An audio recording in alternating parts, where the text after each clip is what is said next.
¿Preguntas de la clase pasada que haya quedado?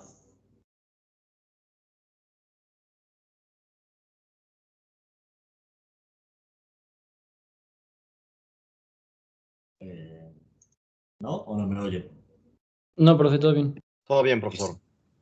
Ok, entonces antes como recordatorio, lo que nos habíamos quedado en la clase pasada básicamente era, estábamos viendo este juego que se llama Stackelberg, que es como la extensión de Cournot, digamos, donde las firmas compiten en cantidades, pero la firma 1 elige primero, la firma 2 observa qué hace la firma 1 y después elige. Y lo primero que habíamos hecho era ver equilibrios de Nash que tenían amenazas no creíbles. Y eso era un poco parecido, digamos, como el equivalente era pensar, bueno, ¿cuál es el equivalente a este juego? Donde una firma entraba o salía, la otra firma hacía una guerra de precios acomodada, y veíamos que hay un equilibrio de Nash que era salirse por una amenaza de guerra de precios. Esa amenaza no era creíble. Ya hemos visto que había efectivamente un equilibrio de Nash donde la firma 2 decía, mira, si tú produces diferente cero, yo lleno el mercado de producto para que el precio se vaya a cero. La firma 1, pues digamos, a raíz de eso decide no hacer nada, entonces la firma 2 se queda como un monopolista. Pero sabemos que eso no es un equilibrio perfecto de sus juegos porque tiene amenazas no creíbles. Entonces ahora, digamos, el siguiente paso natural es preguntarnos, bueno, entonces, ¿cuál es el equilibrio perfecto de sus juegos? O sea, ¿dónde hay amenazas? ¿Cuáles son las amenazas creíbles? Entonces, para esto voy a hacer el dibujito del juego otra vez. Digamos que tengo la firma 1, ella elige una cantidad, después le toca a la firma 2, que elige otra cantidad, y al final hay unos pagos. Entonces, cuando hacemos instrucciones atrás, como lo vamos a hacer ahorita, lo que hacemos primero es que vamos al último periodo y vemos qué le conviene al jugador en esa última rama. Entonces, cuando teníamos los juegos como, digamos, yo la manera de pensar en esto es como si hubiera muchas ramas acá, y lo que queremos saber es cuál de estas ramas es la que provee un pago óptimo, ¿sí? Y de cierta manera es como si dijéramos, bueno, entonces en ese periodo se va a hacer exactamente eso. ¿Están de acuerdo o no?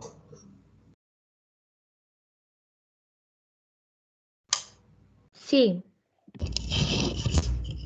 Es como que mi cámara no se ve nada. Entonces vamos a t igual a 2, o sea, el último periodo. O sea, y la firma 2, que es la que le toca hacer algo, tiene unas ganancias que son A menos Q1 menos Q2 por Q2. Y recuerden que habíamos dicho que los costos eran 0 en este ejemplo. Entonces, si yo lo que quiero encontrar es la rama en la que la firma obtiene el mayor pago, para saber qué haría en ese periodo, qué es lo que debería hacer matemáticamente ahí.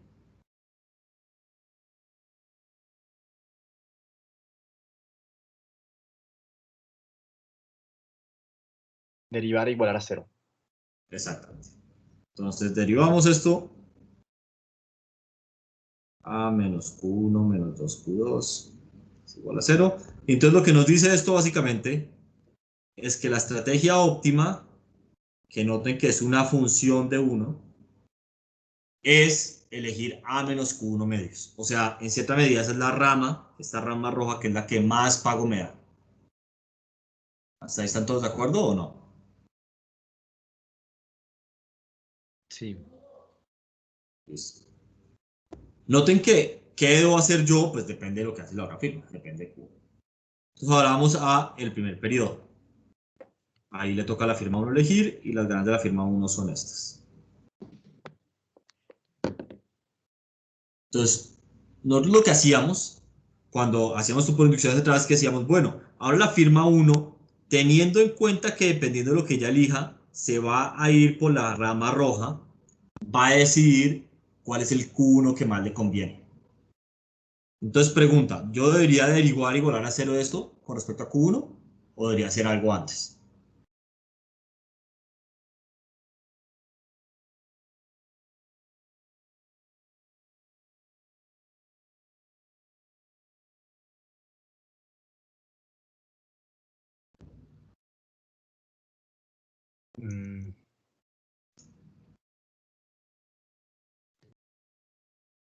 Sustituimos la Q2.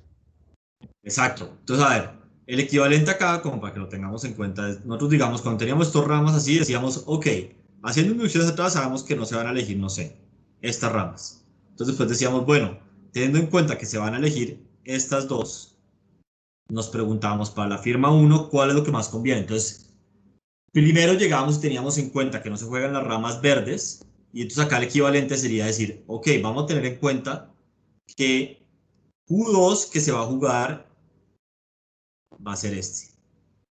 Entonces, como decir, vamos a tener en cuenta que solamente debería considerar las ramas verdes, las ramas rojas, y dado que estoy considerando las ramas rojas, veo cuál es el Q1, o sea, cuáles son las opciones que tiene la firma 1 acá, que más le conviene. ¿Tiene sentido eso? Sí. Ok, entonces acá derivamos con respecto a Q1 y esto me da A menos... Ah, no, bueno, antes de derivar, para que la álgebra sea un poquito más sencilla. Esto es lo mismo que A menos Q1 medios por Q1, y ahora sí derivamos. A menos 2Q1 sobre 2 es igual a 0, o sea que A medios es igual a Q1. Listo. Entonces, eso es lo que hace la firma 1. Entonces, ahora, ¿cuál sería el equilibrio perfecto de sus juegos? De este juego. ¿Cómo lo podría escribir?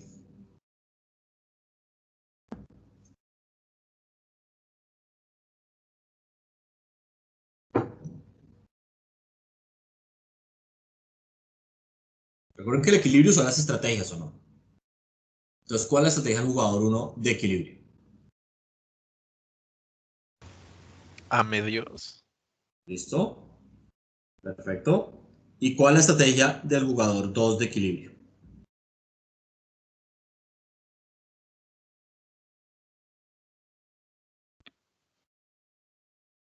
Era A menos Q1 sobre 2. Ok, perfecto. Ahora, una pregunta. Dado que Q1 es a medios, no podríamos decir que Q2 simplemente va a ser, pues no sé, a menos a medios sobre 2 que da a cuartos. Cuartos. Sí, ¿No podríamos simplemente decir eso? de Pregunta acuerdo. para ustedes. Sí, ¿no?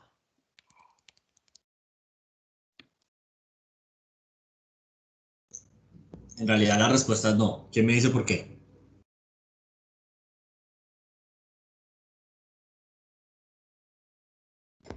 Porque la estrategia depende de Q1 y si tú la escribes como a cuartos es como si no dependiera, ¿o no? Exacto. O sea, otra manera de decir esto, esa es una estrategia diferente,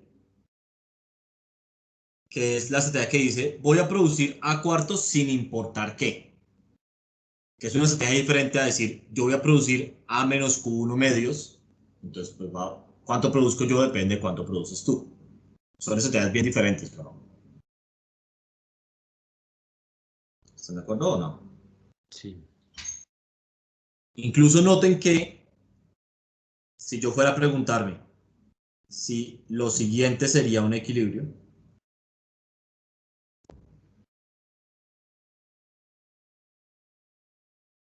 o sea, una pregunta, ¿es esto un equilibrio de Nash? Ni siquiera equilibrio perfecto de sus juegos. ¿Es un equilibrio de Nash? Pregunta.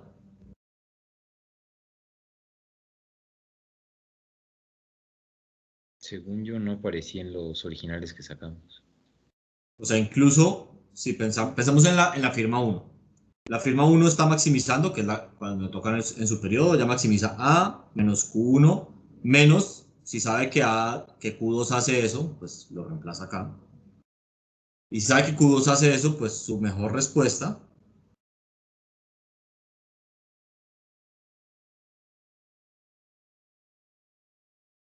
que sería 3A cuartos, es igual a 2Q1, que sería 3A octavos. O sea, la mejor respuesta de la firma 1 a que la firma 2 produzca A cuartos siempre es esto, que es muy diferente de lo que nosotros habíamos encontrado, ¿no?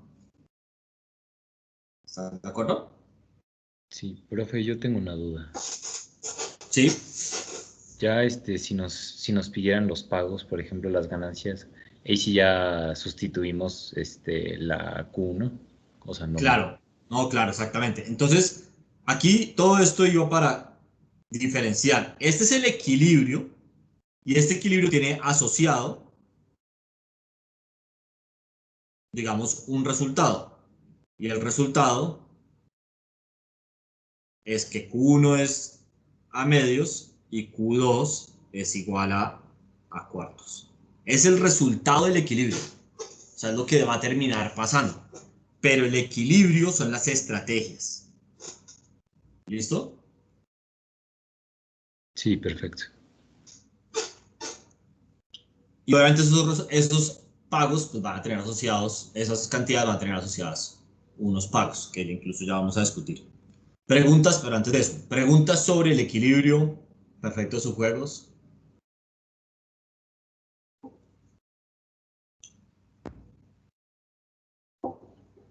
Okay. Bueno, entonces, por acá tengo calculado todo. Abajo. Ay, Dios. Ya listo. Entonces, en este equilibrio, para que estemos de acuerdo, la cantidad producida es 3 cuartos de A, que recuerden que era que Q1 produce A medios y Q2 produce A cuartos. Los pagos asociados son A al cuadrado octavos para la firma 1 y A al cuadrado 16 para la firma 2. Y pues ya. Ahora, si yo comparara eso con Cournot, o sea, las firmas actúan simultáneamente, cada una produciría A tercios y los pagos serían A cuadrado novenos. Entonces, si se dan cuenta, cuando pasamos del juego estático al dinámico, a la firma 1 le va mejor y a la firma 2 le va peor. ¿Están de acuerdo o no?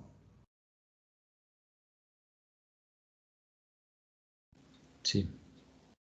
Saquen Stackelberg, que recuerden que es así. La ventaja la tiene la firma que juega primero o no.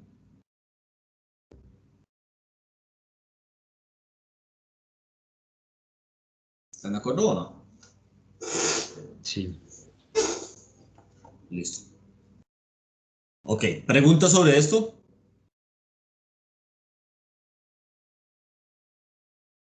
Yo sí, prof. Dale. Es que creo que me confundí un poco respecto de la clase pasada en el que vimos que más bien quien tenía la ventaja era quien daba como que el ultimátum. Es que básicamente un poco la conclusión que quiero que vean de estos juegos, que es la que tú estás llegando, es que quien tiene la ventaja depende completamente de cada situación. O sea, hay juegos donde la ventaja la tiene el último y hay juegos donde la ventaja la tiene el primero.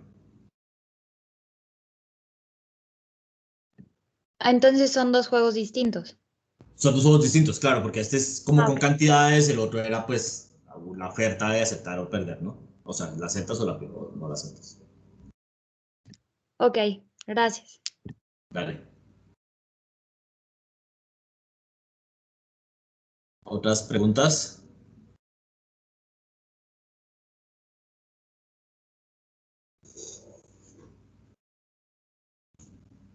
Ok, entonces vamos ahora a ver otra aplicación que son los juegos repetidos. ¿Listo? Entonces los juegos repetidos, como lo dice su nombre, básicamente lo que vamos a hacer es modelar situaciones donde la gente interactúa muchas veces en el tiempo. Entonces, digamos, uno puede pensar que es como gente que se ve todos los días, juegan un pequeño juego y al día siguiente vuelven a jugar el mismo pequeño juego y así todos los periodos. ¿Listo? Entonces, eso lo que va a hacer es que va a convertir este juego que se repite una sola vez, digamos el juego base, así sea un juego estático donde la gente juegue simultáneamente, lo va a convertir en un juego dinámico. Porque como va a funcionar la lógica es que se va a jugar el juego en el primer periodo, o sea, el juego base. La gente va a observar cuál es el resultado de ese juego. Después de haber observado el resultado, se va a volver a jugar en el segundo periodo. Se va a observar el resultado en el segundo periodo. Ahí se juega el tercer periodo y así repetidas veces. Entonces vamos a llamar a el juego al juego que se repite, el juego base. Y si ese juego se va a repetir un número de periodos. ¿Listo? ¿Tiene sentido eso? Entonces, si quieren, lo pueden pensar, no sé, como una interacción de ustedes con sus hermanos, hermanas o con sus papás, ¿no? Entonces, como quién va a lavar los platos, o si uno va a dejar un desorden por ahí tirado en la casa. Entonces, como es un juego donde uno puede cooperar, digamos, pensémoslo así, y no dejar desorden tirado por la casa, o puede no cooperar y dejarlo tirado. Y obviamente, pues lo ideal es que nadie lo hiciera, pero si nadie se organiza la casa, mi estrategia óptima es yo ser el que deja el desorden. Y eso, con mi familia, no es un juego que se juega una vez, se va a repetir muchas veces, ¿o no? Intuitivamente lo que queremos pensar es que esa repetición lo que va a hacer es inducir a que la gente coopere. O sea, vamos a tratar de ver si esta repetición nos va a sacar de este resultado típico digamos, del dilema de los prisioneros, es que la gente no coopera y llega a un equilibrio que no es un óptimo de Pareto. ¿Tiene sentido eso, intuitivamente? Sí. Ok. Entonces, solamente para que estemos de acuerdo, entonces, bueno, lo que ya les había dicho, el juego se juega un periodo, la gente juega simultáneamente, observa las acciones que pasaron en el primer periodo, vamos al segundo periodo, juega simultáneamente, se observa qué pasa en ese periodo y así todos los periodos. Y los pagos van a ser la suma de lo que se paga en todos los periodos traído a valor presente. Esta es la manera de traerlo a valor presente. Porque lo que vamos a hacer es que vamos a descontar los pagos futuros por una tasa de descuento. Como en ECO 5, los que están viendo ECO 5. ¿Están de acuerdo? Sí. Listo. Entonces, vamos a arrancar con un ejemplo. Entonces, este va a ser un juego donde básicamente va a haber dos jugadores que simultáneamente van a decidir si trabajan o básicamente se echan a las petacas. No sé cómo se dice eso en mexicano. Básicamente no hacen nada. Entonces puede empezar esto como un trabajo en grupo o algo por el estilo. Entonces, trabajar tiene un costo de 1 y si la otra persona trabaja, yo tengo una utilidad de 2. Entonces, mi utilidad depende de lo que la otra persona haga, que puede ser 0 o 1. Si él hace, yo gano 2, si no hace nada, gano 0. Y resto, pues el costo, o sea, mi trabajo. Básicamente, si trabajo, resto 1 y si no trabajo, resto 0. Entonces, ese juego lo puedo expresar en forma normal de la siguiente manera. Básicamente, si las dos personas trabajan, estamos acá, entonces yo gano 2 porque la otra persona trabaja, pago 1 del costo de mi trabajo, entonces pues ambos ganamos 1. Si yo no trabajo y la otra persona sí, entonces yo gano 2, porque gano por el trabajo de él, no pago ningún costo, pero la otra persona gana menos 1, porque no gana nada de mi trabajo y tiene que pagar el costo de trabajar. Viceversa, si yo trabajo y la otra persona no, entonces yo pierdo 1, la otra persona gana 2. Y si ninguno trabaja, entonces 0, 0. ¿Todo el mundo está de acuerdo hasta ahí o no? Sí. Sí. Listo. Entonces, este juego es básicamente un dilema de los prisioneros. ¿Por qué? Veamos cuál sería el equilibrio del juego en un periodo. Entonces, digamos, si la otra persona juega E2 igual a 1, mi mejor respuesta es no trabajar. Si él juega E2 igual a 0, mi mejor respuesta es 0, o sea, no trabajar. Si yo trabajo, la mejor respuesta de la otra persona es no trabajar. Y si yo no trabajo, la otra mejor respuesta es no trabajar. Entonces, el equilibrio de Nash es que nadie trabaje. ¿Están de acuerdo o no?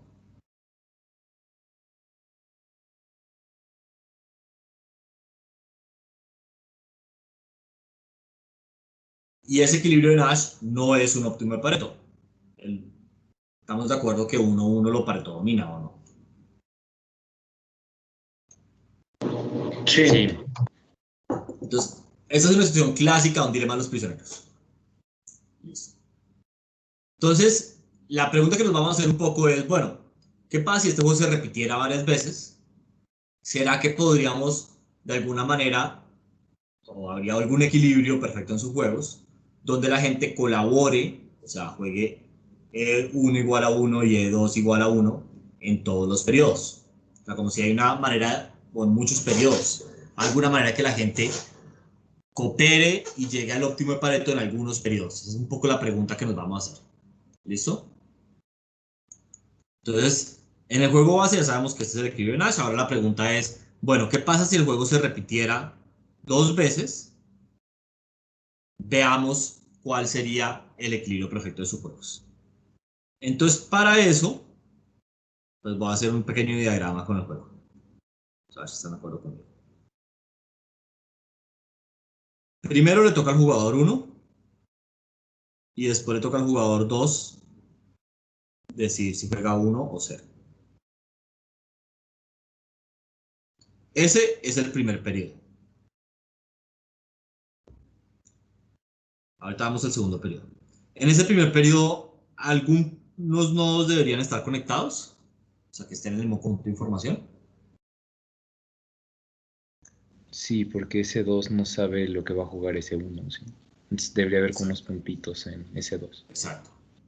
Entonces, tal cual. El jugador 2 no sabe que hizo el jugador 1 porque jugaron simultáneamente, entonces eso está conectado por un conjunto de información. Perfecto. Eso es el primer periodo. Entonces, después todo el mundo observa qué pasa y le toca, se repite el juego. Entonces, acá le toca otra vez al jugador 1 y en todos estos es el jugador 1. Bueno, no importa porque es simultáneo, pero le toca al jugador 1 y él va a elegir o 1 o 0.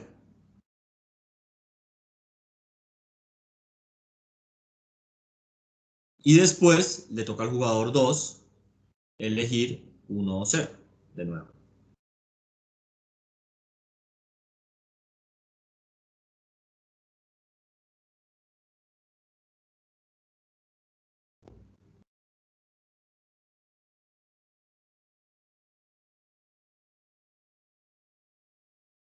Listo, entonces pregunta, ¿habría también aquí algo que estuviera conectado por conjuntos de información? Otra vez únicamente las S2, ¿no?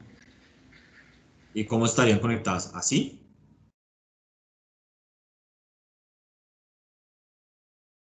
No, solo, o sea, como entre... O sea, solo las de la misma S1, vamos. O sea, no entre todas. Ok, o sea, a ver si lo hice bien. ¿Así? Según yo, sí. ¿Todo el mundo está de acuerdo?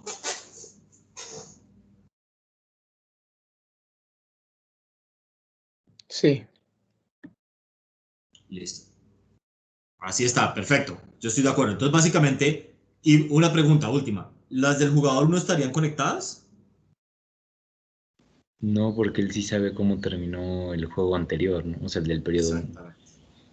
Exactamente. Entonces, perfecto. Entonces, las del jugador 1 no están conectadas. Y esa es la misma razón por la cual, digamos, estas tampoco están conectadas, las del jugador 2. Es porque el jugador 2 también sabe qué pasó en el primer periodo. Listo.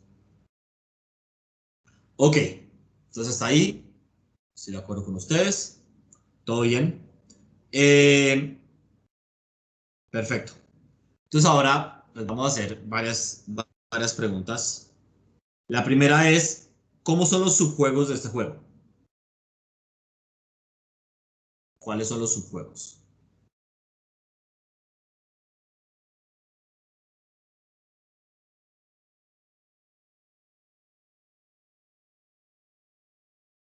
Obviamente está el juego completo, ¿no? Eso se los regalo yo. Se lo voy a llamar S1, el subjuego 1. ¿Cuáles más hay?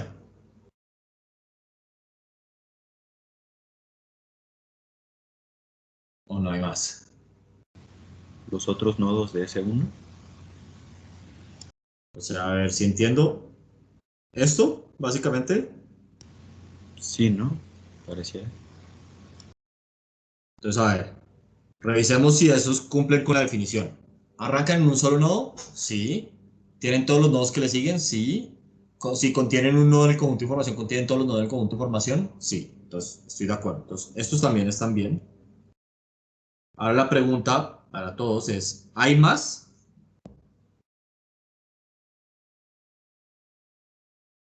subjuegos?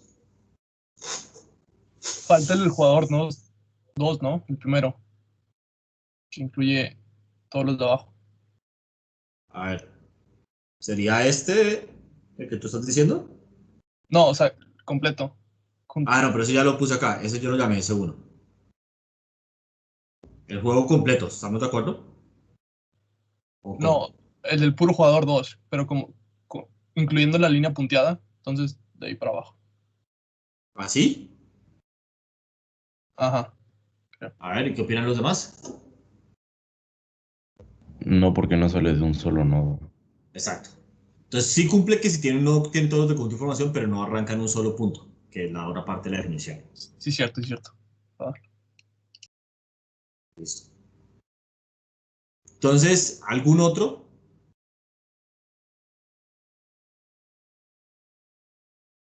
Ok. Entonces, hasta acá, yo voy con ustedes. Entonces, ahora, listo.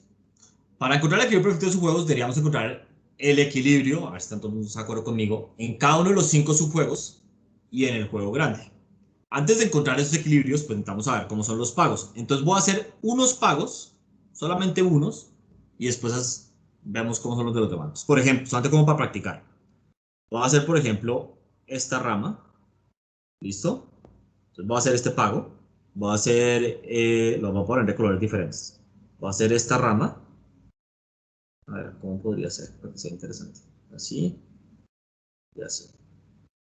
Listo, voy a hacer esa rama de amarillo y voy a hacer una de rojo, que puede ser esta, esta y esta y esta. ¿Listo? ¿Les parece bien? Voy a hacer esos 3 pagos y el resto se hacen muy parecidos. Entonces, ¿cómo sería, por ejemplo, el pago verde? Por acá. ¿Cómo sería el pago de la persona 1 en ese nodo?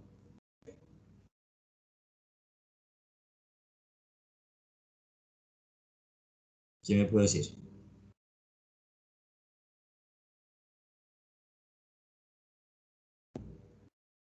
Es 3, ¿no? Sí, A ver, entonces, ¿por qué 3? Porque como en el primer juego, los dos juegan, los dos ponen esfuerzo 1, entonces cada quien gana 1. Y luego en el ¿Listo? segundo juego, el jugador 1 pone 0 y el jugador 2 1 y ahí gana 2.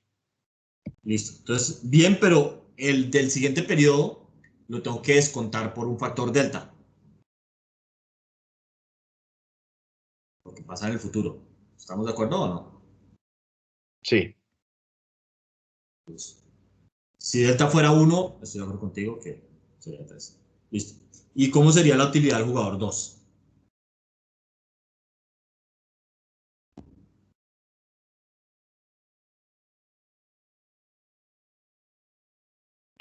uno menos delta. 1, exacto. Gana -1 en el segundo periodo por delta, que es 1 menos delta. Para que se vea claro de dónde sale. Listo. Entonces ahora voy al nodo rojo.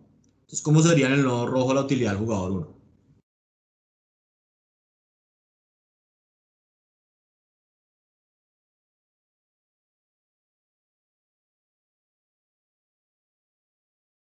Entonces, ¿cuánto gana en el primer periodo? 2.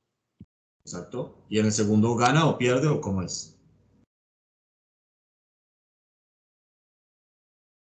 Pierde -1, pero luego está por delta. Exacto. Perfecto. Y la del jugador 2, él en el primero pierde 1, porque es el que pone el esfuerzo, pero en el segundo es el que gana, ¿no? Y en el nodo amarillo, entonces, a ver, en el primer periodo nadie gana nada, y en el segundo el jugador no pierde, no, ambos ganan una unidad, ¿no?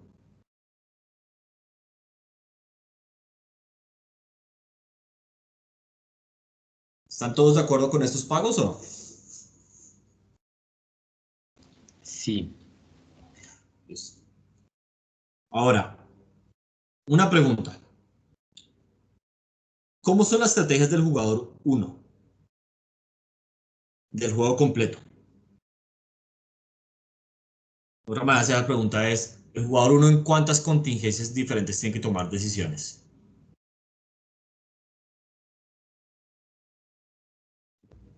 ¿En 2? ¿Cuáles serían las dos según tú?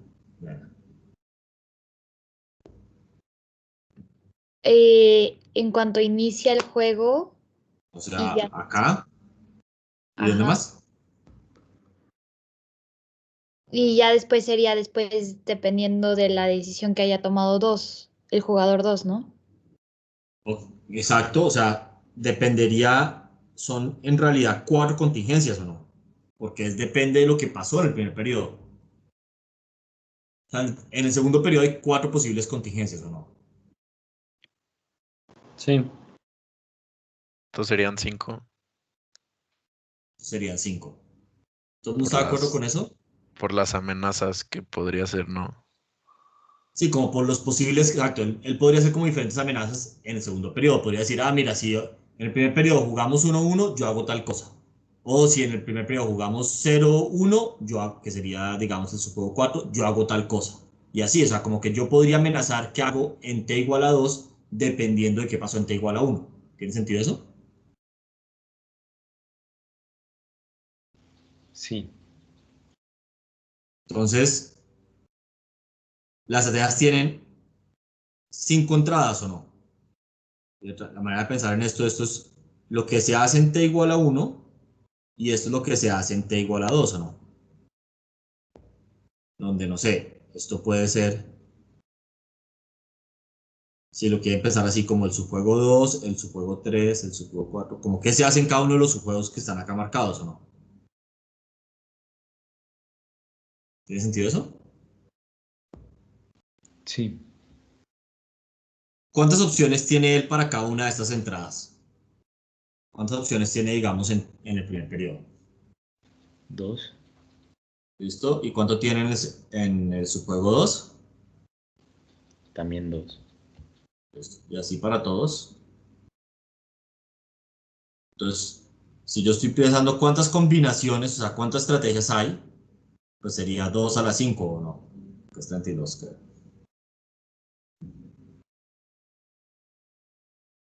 ¿Están de acuerdo o no? Sí, Entonces, si yo fuera a escribir este juego, o sea, el juego completo en forma normal, sería una matriz de 32 filas y 32 columnas, ¿o no?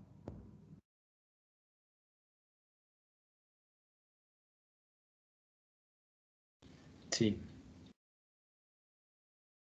Pues que está bien difícil de resolver, ¿o no?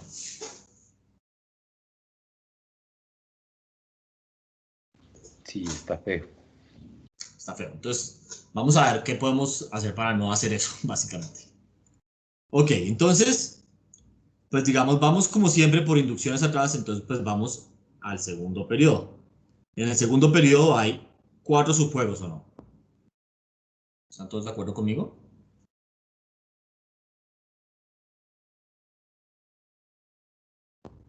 Sí, Listo. En cada uno de esos subjuegos, el jugador 1 tiene exactamente las mismas opciones que el jugador 2. Es casi por definición, porque lo que estamos diciendo es que en el segundo periodo se repite el juego 1, ¿o no? El juego base. Entonces, pues, en el segundo periodo, en cada uno de sus subjuegos, el jugador 1 tiene las opciones que es 1-0 y el jugador 2 tiene las opciones que es 1-0, ¿o no? Sí, sí, sí. Entonces, básicamente yo podría decir, el jugador 1 tiene dos opciones, que es E1 igual a 1, E1 igual a 0, y el jugador 2 tiene E2 igual a 1 y E2 igual a 0. ¿Listo? Para hacerlo, porque ya sé que va a necesitar más espacio.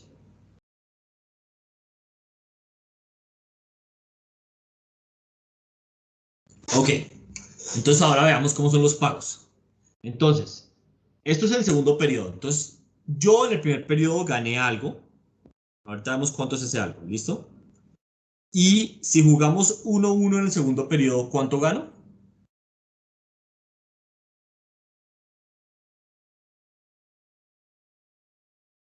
En el segundo periodo.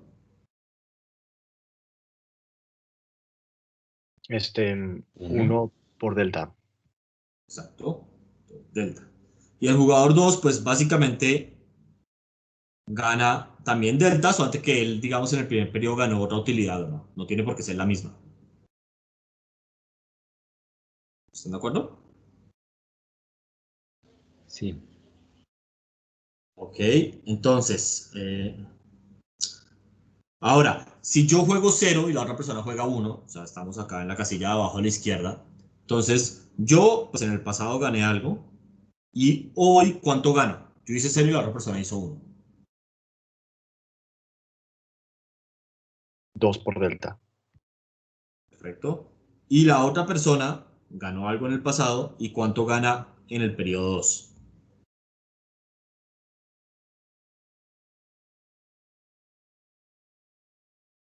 ¿Cero?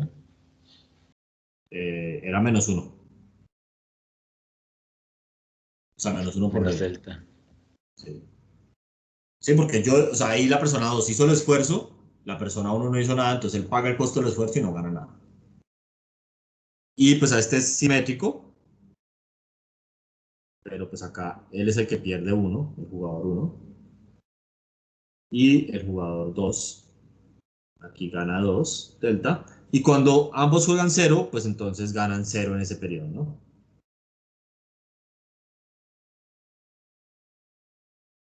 ¿Hasta ahí están todos de acuerdo o no? Sí. Entonces, a ver, listo. Noten que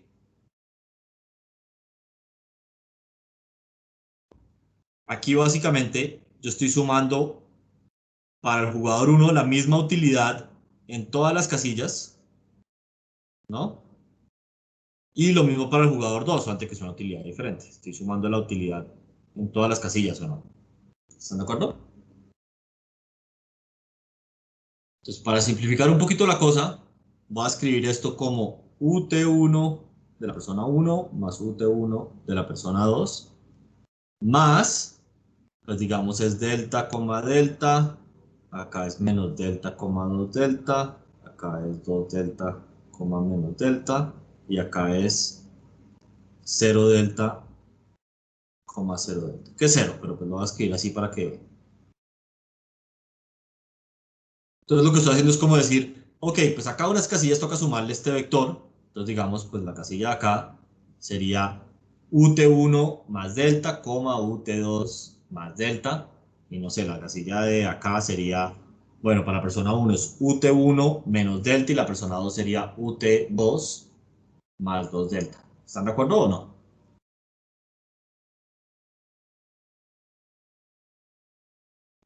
Sí.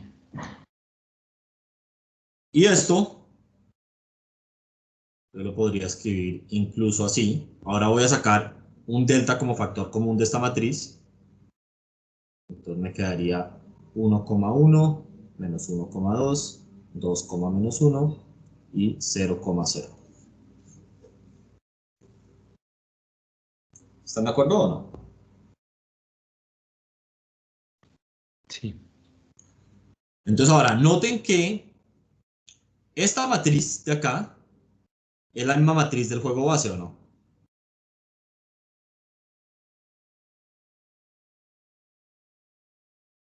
O sea, sabemos...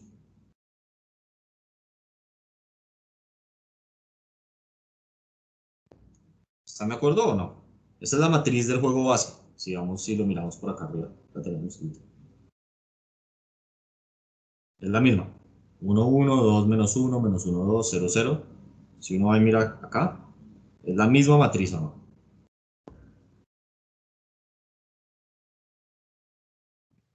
Sí, Y lo que estoy haciendo es que le estoy multiplicando por un delta la utilidad y le estoy sumando una constante.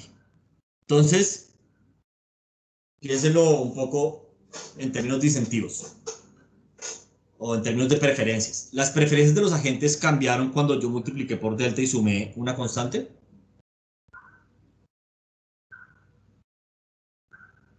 No.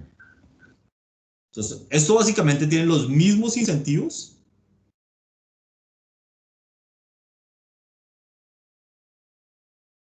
que el juego base, ¿o no? Como que la gente tiene básicamente la misma utilidad, o sea, las mismas preferencias sobre diferentes opciones, o antes que las multiplique por una constante, le sume otra, pero las preferencias no cambian de orden por eso, ¿o no? Sí. Entonces, si esto tiene los mismos sentidos que G, ¿cuál es el equilibrio de Nash?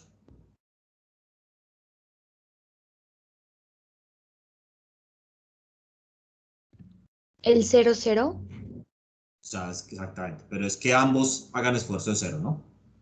No el pago, sino el esfuerzo.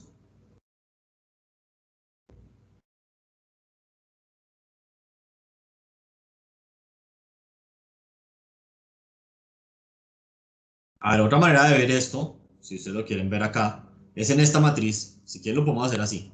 Si el jugador 2 hace esfuerzo, ¿cuál es la mejor respuesta al jugador 1? Entonces él dice, ok, yo tengo la utilidad del periodo 1 más delta, o la utilidad del periodo 1 más 2 delta. Bueno, prefiero sumar 2 delta que sumar delta, ¿no?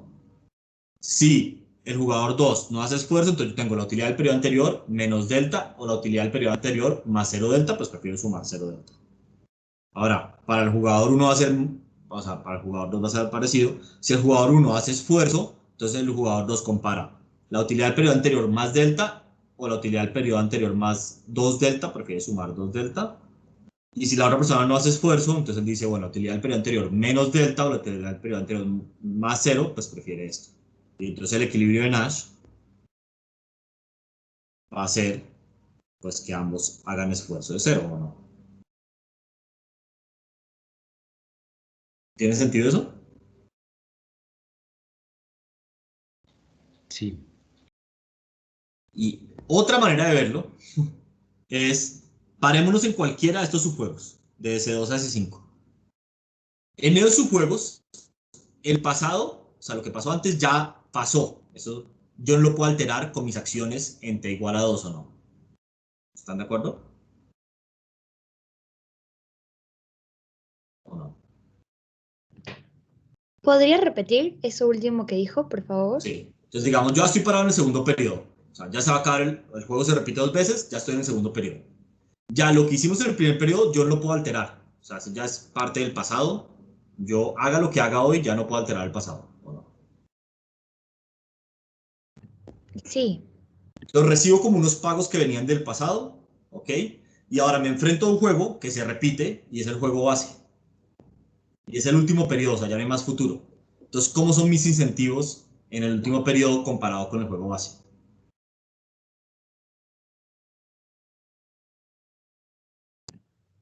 ¿Iguales? Iguales. Y entonces, entonces el equilibrio de Nash del último periodo es jugar el equilibrio de Nash del juego base, ¿o no?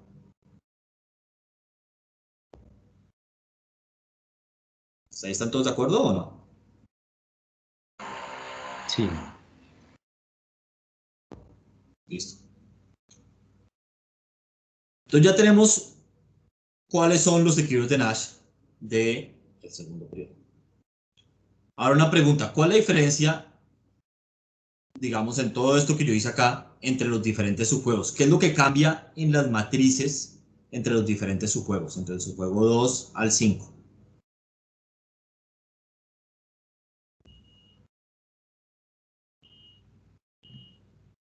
La estrategia usada en el periodo 1. Exactamente, o sea, los pagos en el periodo 1. Estos pagos son los que varían entre el subjuego 2 y el subjuego 5. ¿Todos están de acuerdo?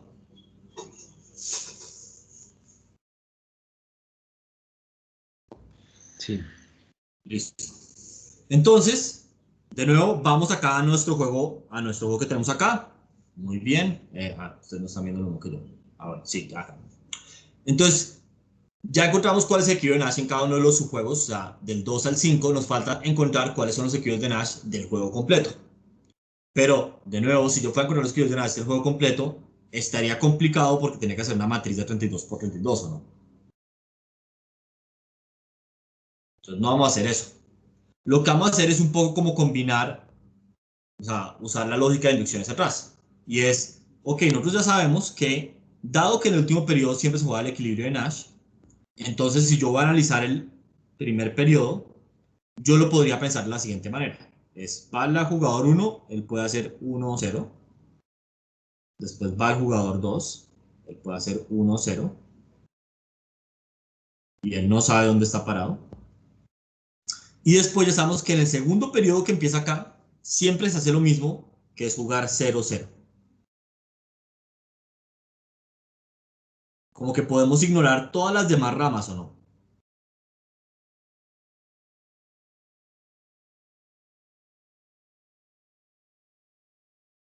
¿Están de acuerdo o no? Sí. Listo. Entonces voy a ignorar todas las demás ramas. Ok, entonces en el segundo periodo, el pago siempre es el mismo o no.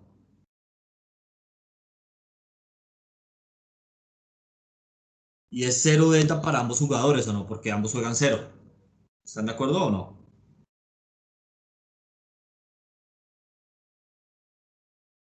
Sí. Listo. Y entonces lo único que va a cambiar mi utilidad en ese momento, pues es lo que yo decía hacer en el periodo 1 o no. Entonces en el periodo 1, pues de nuevo, yo tengo dos opciones. Juego E1 igual a 0 o E1 igual a 1. Lo mismo para el jugador. Para otro jugador. Entonces, a ver si estamos de acuerdo. Si ahora ya estamos en el primer periodo, si yo juego 1-1, entonces yo gano 1 en el primer periodo más 0 delta en el segundo, porque en todos sabemos que ganamos 0 delta. Y lo mismo para el jugador 2.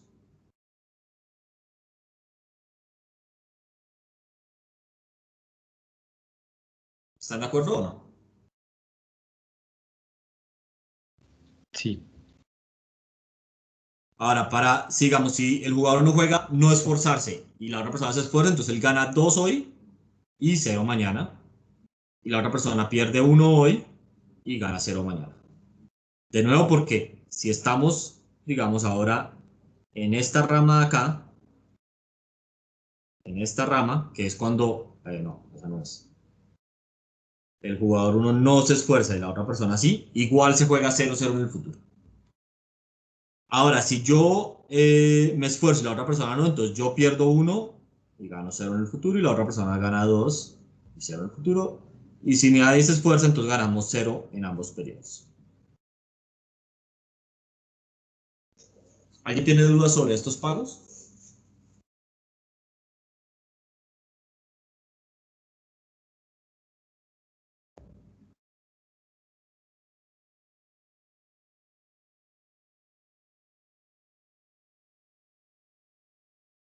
Ok.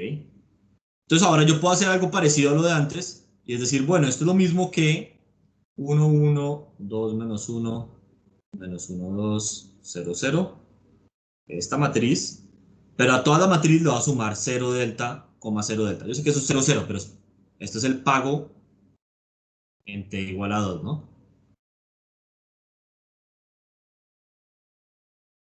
Que es el mismo para todo el mundo, y este es el pago en t igual a 1. ¿Están de acuerdo con eso o no? Sí. Ok, entonces, ¿cómo se parecen los incentivos en el juego completo comparados con los del juego base? Cuando hago inducción hacia atrás. Son iguales. Entonces, ¿cuál debería ser el equilibrio? Entonces, esto básicamente tiene los mismos incentivos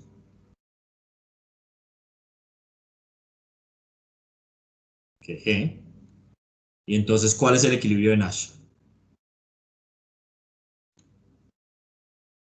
Igual El al mismo que el inicial. inicial, ¿no? Listo. Entonces, acá, un poco lo que está pasando es lo siguiente. Es, me voy al periodo 1, como en el periodo 2, haga lo que yo haga hoy, siempre se va a hacer lo mismo en el futuro. Entonces, digamos, mis acciones de hoy no alteran el futuro siempre es que todo el mundo juega 0-0 y ganamos 0-0. Entonces, los incentivos en el primer periodo son los mismos que el juego base. Y entonces el equilibrio de Nash en el primer periodo es el mismo que el juego base. Y entonces aquí viene la pregunta de cuál sería el equilibrio perfecto de subjuegos de este juego.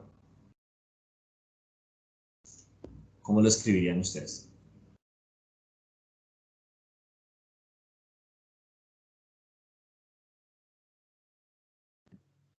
Que siempre se juegue 0. Exacto, que la manera de escribirlo es 0, 1, 2, 3, 4. Recuerda que esto es t igual a 1 y esto es el segundo periodo. Y el jugador 2 hace lo mismo.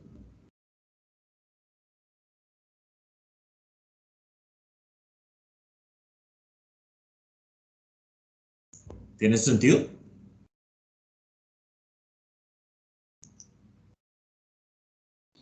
Sí. Entonces, a ver, un poco, en resumen, ¿qué fue lo que encontramos? En este juego, que es un dilema de los prisioneros, que tiene un equilibrio de Nash, cuando lo repetimos 2 veces, el juego, el equilibrio perfecto de sus juegos es jugar el equilibrio de Nash en todos los periodos. O sea, como que no se logra la cooperación entre los agentes, ¿o no? ¿Están de acuerdo? Sí. Ok. Preguntas sobre este ejemplo en particular, porque después de esto voy a ver un teorema y la demostración. Entonces, como que si esto no queda claro, el teorema tampoco va a quedar claro. Yo sí, prof, perdón. Dale, dale. Y el equilibrio perfecto de sus juegos también se mide como en estrategias. También se mide como en estrategias. Sí, exacto. Siempre los equilibrios son las estrategias, o sea, que digamos si lo ponemos en equilibrio general es como las acciones, lo que hace la demanda, lo que cada uno compra, y eso tiene asociado unos resultados que es como los niveles de utilidad. Pero siempre todo se mide en términos de las estrategias, o sea, los equilibrios. Ok, gracias.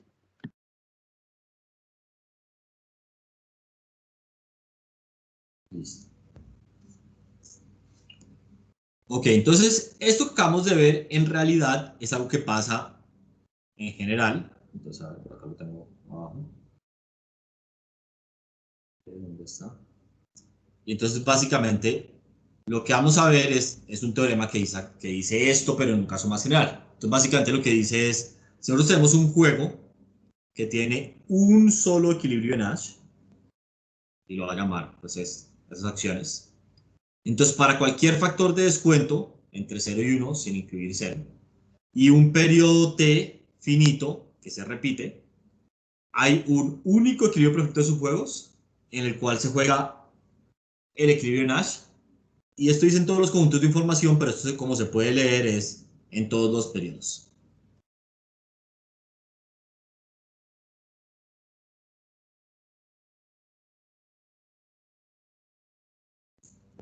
Entonces lo que dice el teorema otra vez es, si nosotros tenemos un juego base que tiene un solo equilibrio de Nash y repetimos ese juego un número finito de veces, entonces el único equilibrio perfecto de sus juegos es jugar el equilibrio de Nash en todos los periodos. ¿Se entiende lo que dice el teorema en palabras? Sí. Esta demostración es relativamente intuitiva si entendieron el ejercicio anterior. Entonces, la voy a hacer así en palabras. Entonces, a ver si están de acuerdo conmigo. Vamos al último periodo. ¿Listo? O sea, el periodo T, cuando el juego se va a acabar. Es la última vez que vamos a jugar el juego. O sea, la última repetición. Entonces, en ese momento, todo el pasado, yo no lo puedo alterar. O sea, yo tengo mis pagos son todo lo que me gané en el pasado más lo que hagamos en este periodo. Pero todo eso que me gané en el pasado, yo no lo puedo alterar con mis acciones en el periodo T. ¿Están de acuerdo o no?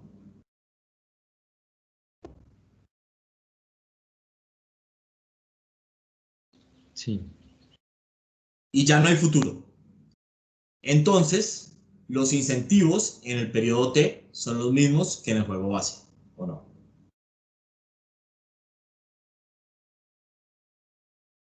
Sí. Entonces, ¿qué hago en el último periodo? ¿Qué se puede jugar en el último periodo? Lo mismo que en el primero. O sea, el equilibrio de Nash. ¿Están de acuerdo o no? Del juego base. Sí. Listo. Entonces ya sabemos que en el último periodo, pase lo que pase, se va a jugar el equilibrio de Nash del juego base. Entonces vamos a T-1. Entonces estamos ahora un periodo antes del último. Entonces, de nuevo, el pasado es pasado, yo lo puedo alterar. Y el futuro lo podría alterar potencialmente con mis acciones, pero sin importar lo que haga yo, me están diciendo que en el futuro vamos a jugar el equilibrio de Nash. Entonces digamos que mis acciones hoy no van a cambiar el resultado en el futuro, no van a cambiar el resultado en el pasado. Entonces, ¿cómo son mis incentivos en T-1 comparado con los incentivos del juego base? Son los mismos. Y entonces, ¿qué se va a jugar en T-1? El equilibrio, ¿no? El equilibrio Nash del juego base. Listo. Entonces ahora vamos a T-2. Entonces en T-2, el pasado es pasado, el futuro yo potencialmente lo podría alterar, pero en el futuro sé que se va a jugar el equilibrio de Nash en los 2 siguientes periodos sin importar yo qué haga. Entonces eso hace que los incentivos en T-2 sean los mismos que el juego base y se juegue el equilibrio de Nash. Y ese, digamos, como efecto dominó, va hasta el primer periodo, donde no hay pasado, y el futuro, yo sé que todos los periodos de aquí al futuro, o sea, de 2 en adelante, se va a jugar el equilibrio de Nash. Entonces, mis acciones en T igual a 1 no van a alterar el futuro, y por ende los incentivos son los mismos que el juego base, entonces termino jugando el equilibrio de Nash. Y entonces juego el equilibrio de Nash en todos los periodos. ¿Tiene sentido eso?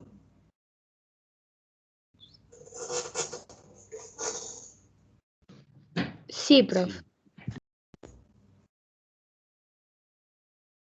Listo. Perfecto. Entonces ya esa es la demostración, que es básicamente lo que hicimos ahorita, pero con un ejemplo concreto, con números. Pero si se dan cuenta, en el ejemplo que nos hicimos fue que fuimos al último periodo, en el último periodo el pasado es pasado, los incentivos son los mismos que el juego base, entonces juego el equilibrio de Nash. Después me vuelvo un periodo, que en este caso era el primero. Yo podría potencialmente alterar el futuro, pero en realidad ya me dijeron que en el futuro siempre juego el equilibrio de Nash. Por ende, mis incentivos en T igual a 1 eran los del juego base, entonces también juego el equilibrio de Nash.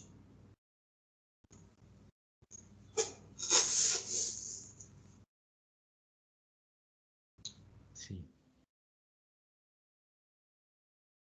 Listo. Preguntas antes de que cambie de diapositivas.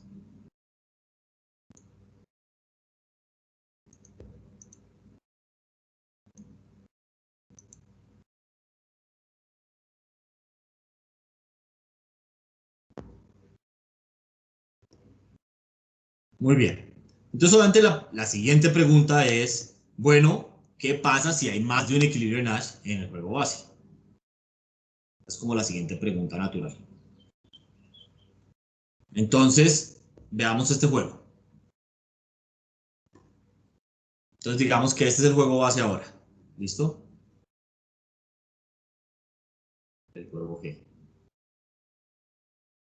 Entonces, ¿cuáles son los equilibrios de Nash del juego base? O sea, si se jugaran una sola vez. Entonces, si el jugador 2 juega A2, la mejor respuesta del jugador 1 es jugar A1. Si juega B2, es C1. Y si juega C2, es C1.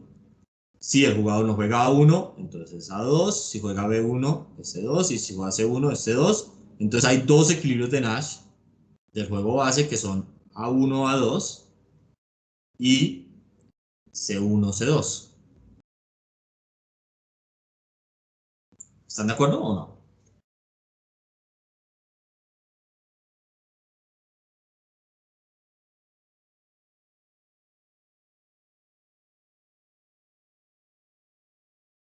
Sí. Listo. Entonces ahora vamos a repetir el juego. Bueno, no, otra cosa. En este equilibrio, en este juego, ese equilibrio de Nash no es óptimo de Pareto, ¿estamos de acuerdo? Ninguno de los dos.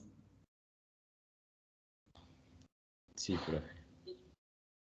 Porque B1, B2, Pareto domina a los equilibrios de Nash, ¿no?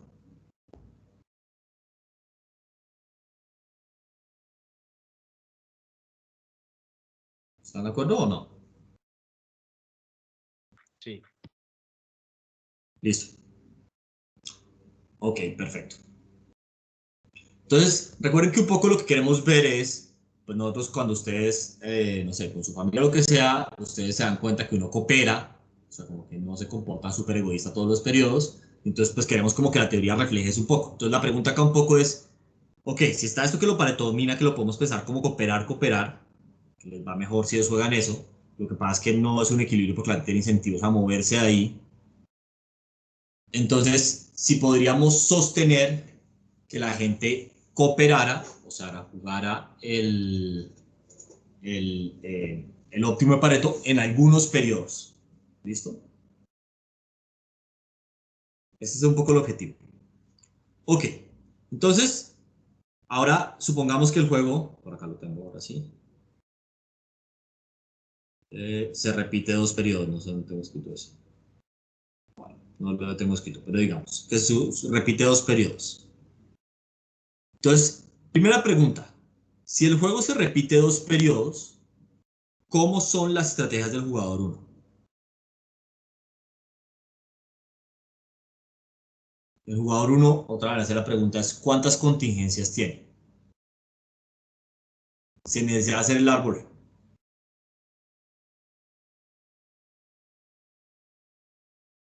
Si quieren podemos ir a la matriz original. Si eso les ayuda.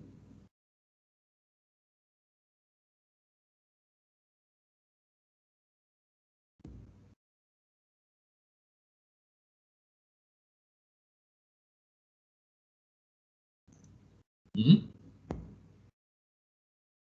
En 3. ¿Por qué 3?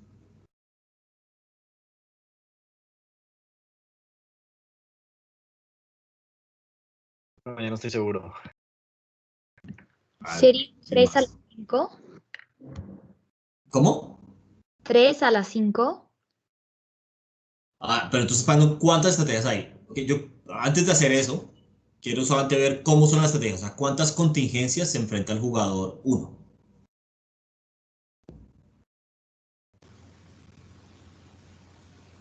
3, ¿no? ¿Cuáles serían las 3? O sea, descríbelas en palabras. Pues jugar A, B o C. No son sus opciones. Ah, Estamos confundiendo contingencias, que es como cuántos momentos yo tengo que tomar decisiones, posiblemente, versus cuáles son las acciones en cada una de las posibles decisiones. sería que el otro jugara A, B y C. Entonces no Más o sería menos. 3 a la 3. ¿Por qué 3 a la 3?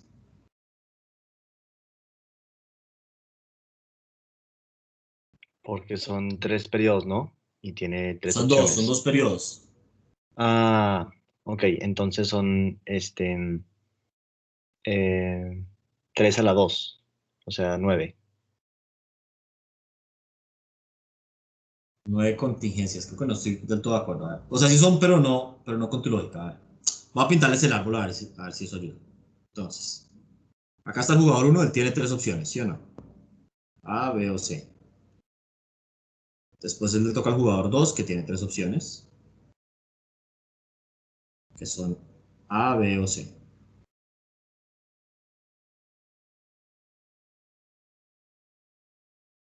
El jugador 2 no sabe dónde está parado, entonces esto así, ¿no? Y este es el primer periodo, ¿están de acuerdo? Sí. Y después empieza el segundo periodo, que básicamente es como una repetidera, ¿no? Entonces hay 3 opciones y acá hay 3 opciones para el jugador. Este es el jugador 1 y acá el jugador 2. Tiene 3 opciones y no sabe dónde está parado, ¿no? Y acá, digamos, pues esto se repite parecido, lo va a hacer por acá otro. Acá hay 3 y cada una de estas le toca 3, ¿no?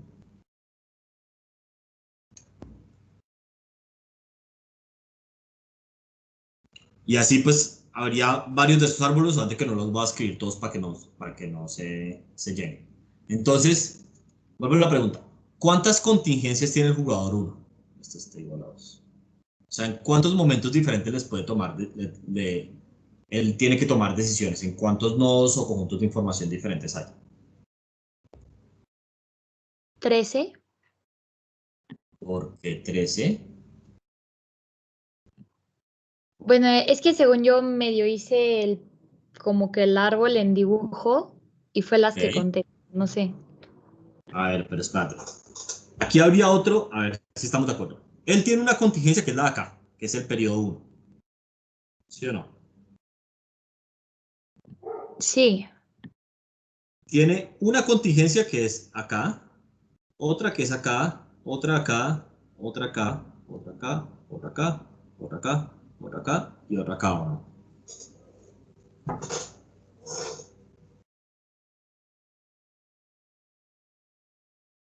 Entonces, básicamente, en el periodo 2 hay 9 contingencias, ¿o no? Sí.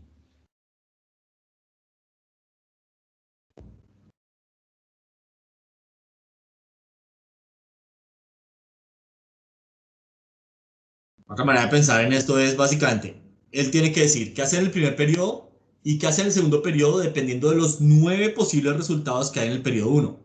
Los 9 posibles resultados vienen de que hay 9 entradas en esta matriz. Hay como el periodo, ¿qué hacer en el periodo 2 si en el periodo 1 se jugó A1, A2? ¿Qué hacer en el periodo 2 si en el periodo 1 se jugó A1, B2? ¿Qué hacer en el periodo 2 se jugó A1, C2? Y así con todas las 9 opciones, ¿o no?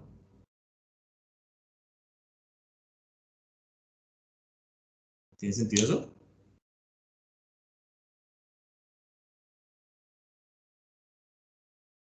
Sí. Entonces, ahora sí, sus estrategias tienen que ser vectores de 10 entradas, porque tienen que decir qué hace en el primer periodo y qué hace en el segundo periodo dependiendo de qué pasó en el primer periodo. Entonces, ahora, ¿cuántas opciones tiene él para qué hacer en el primer periodo? A, B o C. Son 3, ¿listo? ¿Y cuántas tiene acá, digamos, en la primera contingencia del segundo periodo? Igual 3. Exacto. Y todo en cada una de estas. Chan, chan. Entonces dijimos que es básicamente 3 a la 10.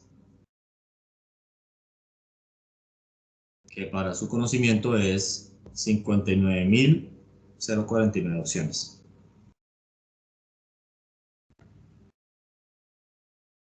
Entonces, obviamente hacer una matriz para encontrar los equilibrios de Nash de este juego está, y lo vamos a intentar, ¿o no? ¿Están de acuerdo? Sí, está feo. Entonces, ahora vamos a tratar de ir por la lógica. Ok. Entonces, a ver si todos están de acuerdo conmigo en lo siguiente.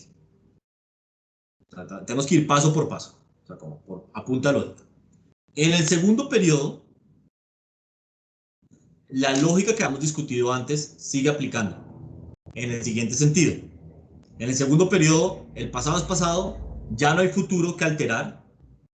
Entonces los incentivos en el segundo periodo, o más bien, más en general, en el último periodo, son los mismos que el juego base, ¿o no?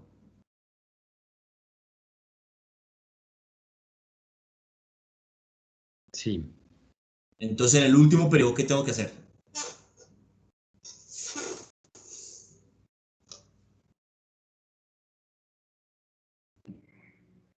Jugar otra vez los equilibrios de Nash. Alguno de los equilibrios de Nash, exactamente. Hay dos, entonces puedo jugar alguno de los dos, pero tengo que jugar uno de esos dos. No hay de otra o no. Porque si no, en ese subjuego, pues no sería un equilibrio perfecto de subjuegos, ¿o no? ¿Están de acuerdo o no?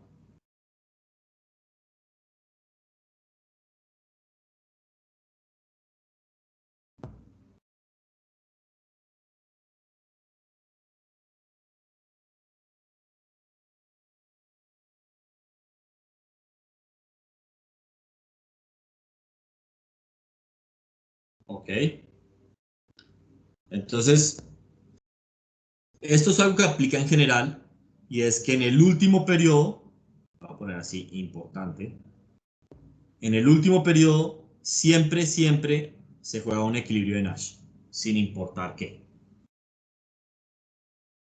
Básicamente aquí tengo una demostración matemática que no voy a hacer, pero simplemente la intuición es la que hemos discutido y es, por decirlo una última vez, en el último periodo, el pasado es pasado, yo no puedo alterar eso, ya no hay futuro que alterar porque es el último periodo, entonces los incentivos son los mismos del juego base y por ende tengo que jugar un equilibrio de Nash. Entonces en el último periodo, siempre, siempre, para encontrar un equilibrio perfecto de juegos, tengo que jugar el equilibrio de Nash. Entonces obviamente eso lleva a unas ideas bastante obvias y es, ok, pues, ¿qué tal un equilibrio perfecto de sus juegos donde se juegue esto en todos los periodos? O sea, básicamente a jugar va a jugar uno de los equilibrios de Nash todos los periodos. ¿Sería eso un equilibrio perfecto de sus juegos?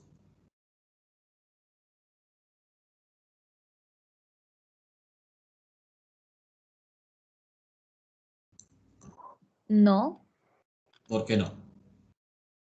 porque la C1 y C2 trae más utilidad para los dos.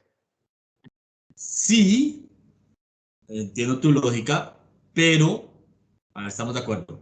Si yo ya estoy parado en A1, la mejor respuesta de la otra persona es A2 o no. O sea, no tiene incentivos a moverse. Pero eso no entraría como en lo de las falsas amenazas. No, porque las falsas amenazas básicamente es como, dado lo que tú hiciste, lo que yo prometí que iba a hacer, no es creíble, porque me conviene más hacer otra cosa. Pero si tú hiciste A2, que es lo que dice el equilibrio, lo que más me conviene a mí es A1 o no, y viceversa. Ah, ok. Entonces, Sí, verifiquemos sí, si esto cumple. Sí, dale, Luis. o sea, entonces sí es un equilibrio de Nash, porque se juega en todos los periodos. Si es un equilibrio perfecto de sus juegos, pues también es equilibrio de Nash, pero más importante es equilibrio perfecto de sus juegos. Entonces, pero comprobemos la lógica. Entonces, básicamente, para que sea un equilibrio perfecto de sus juegos, tiene que ser equilibrio de Nash de todos los subjuegos. Entonces, vamos al segundo periodo, o sea, al último periodo. Entonces, en el último periodo, ¿se está jugando un equilibrio de Nash de esos subjuegos? Sí, Sí, que es la lógica que ya discutimos. En el último periodo, los incentivos son los mismos del juego base, entonces hay que jugar un equilibrio de Nash del juego base, se está jugando un equilibrio de Nash. Perfecto. Nos devolvemos un periodo. Entonces ya sabemos que el futuro, sin importar que hagamos, se va a jugar a 1 a 2. Entonces los incentivos en el primer periodo son los mismos del juego base y por ende jugar a 1 a 2 también es equilibrio de Nash en el primer periodo. ¿Están de acuerdo o no? sí. Listo. Obviamente podría pasar algo parecido con este o no.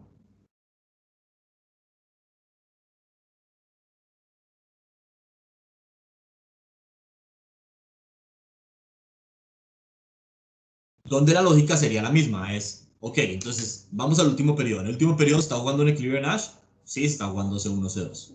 Nos vemos al primer periodo. Sin importar yo qué haga, en el futuro siempre se juega C1, C2, entonces los incentivos son los mismos del juego base, entonces se está jugando C1, C2, que también es un equilibrio de Nash, entonces es un equilibrio perfecto de sus juegos. Listo. Pero hay más. ¿Qué otros se les ocurren a ustedes?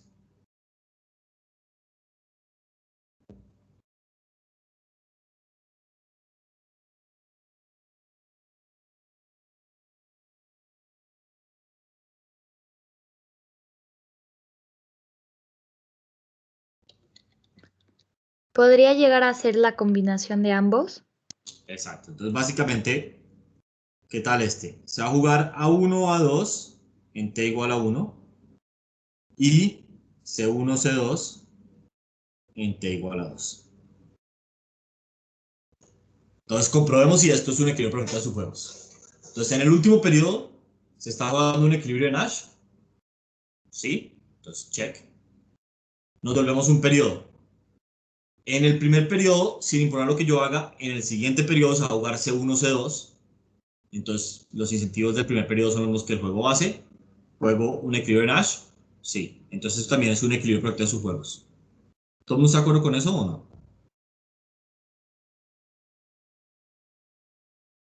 Sí. Y pues obviamente está el contrario,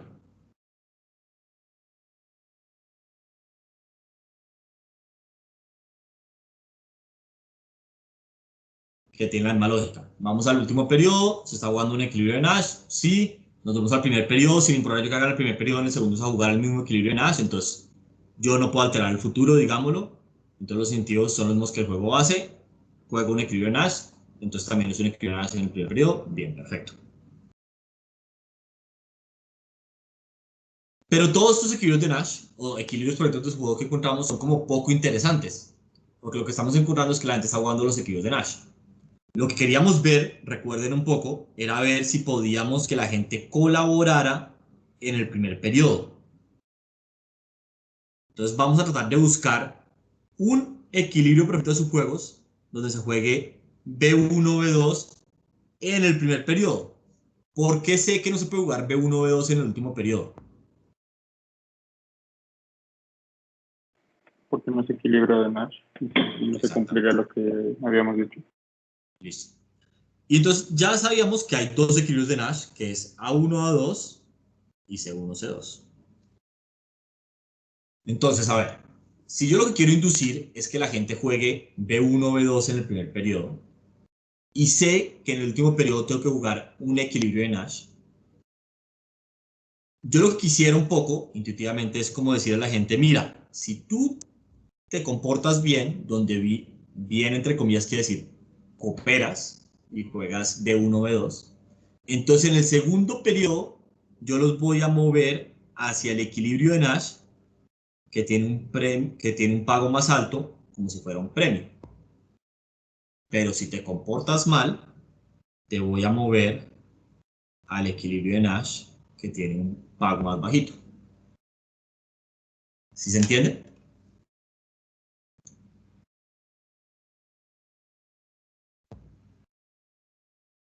Sí. Entonces, listo. Entonces, lo que voy a tratar de hacer es tratar de encontrar un equilibrio de sus juegos donde en el primer periodo se juegue B1, B2, y para eso voy a utilizar los dos equilibrios de Nash como premios y castigos en el segundo periodo. Entonces, eso que acabo de decir se escribiría de la siguiente manera en matemáticas. Pues, ¿listo?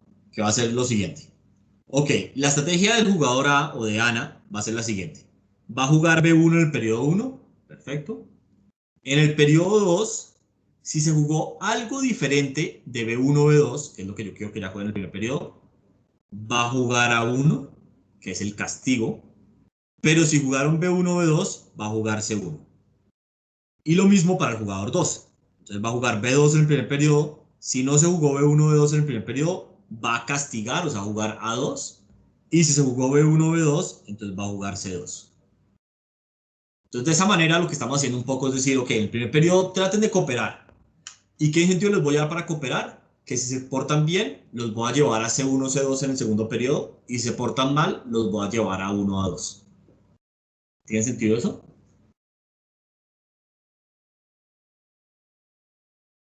Sí.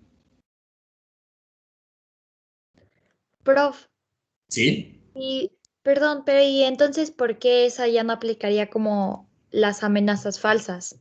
Porque al otro tampoco le conviene, ¿no? Que se juegue. No, porque va lo mismo. Entonces, aquí lo que tenemos que lograr pensar es si ese equilibrio de Nash al menos, ahorita vemos si es dinámico, pero estático.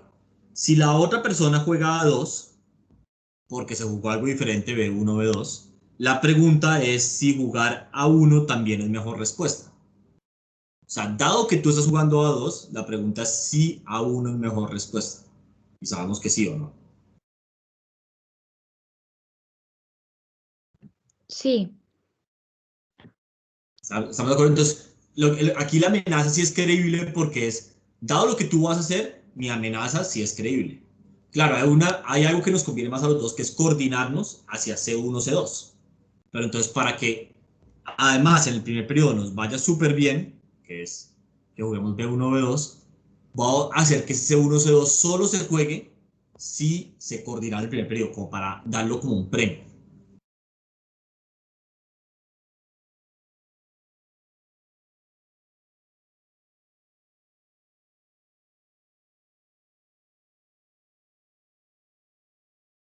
Ok, entonces si les parece, vamos a dejar aquí y la próxima clase vamos a comprobar que esto efectivamente sí va a ser un equilibrio perfecto de sus juegos.